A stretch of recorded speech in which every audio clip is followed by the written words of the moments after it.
Encore une fois, Neymar régalé cette saison. Cette fois, il a régalé le public du stadium. Il marque ce soir son 109e but en 152 matchs et il égale Pauletta.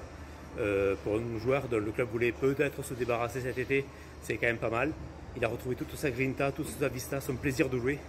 Il n'y a qu'à voir son chambrage après le but validé par le VAR, à la suite d'une merveilleuse action avec Verratti, Mbappé et Messi. À côté, Messi, il a retrouvé ses jambes de 20 ans, notamment sur l'accélération où il sert Mbappé.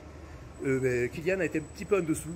On l'a vu d'ailleurs faire un petit peu la tronche encore à début de match, mais après il a marqué son but, donc il doit être content. Et puis même un Kylian en dessous, c'est quand même un joueur au top niveau, donc au niveau offensif, Paris peut vraiment voir venir.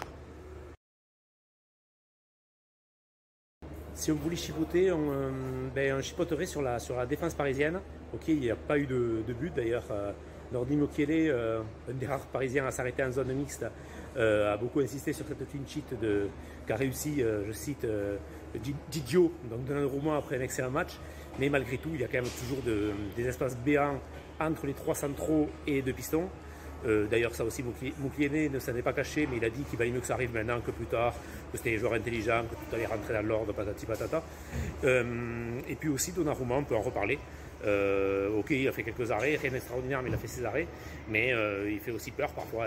On pense à l'espèce de dribble qu'il a voulu tenter devant Abouklal, qui rappelait un petit peu la boulette qu'il avait fait contre Benzema face au Real Madrid à la Ligue des Champions. Bon, là, ça ne s'est pas terminé de la meilleure façon.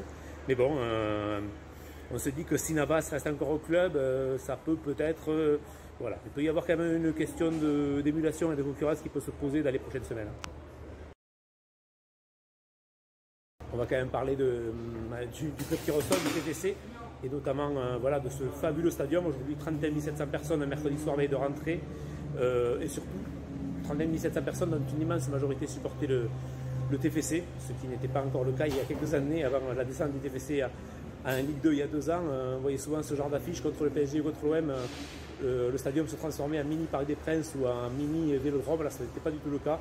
Les Indiens, notamment dans le virage de Bristaton, les ultras toulousains ont poussé du début à la fin.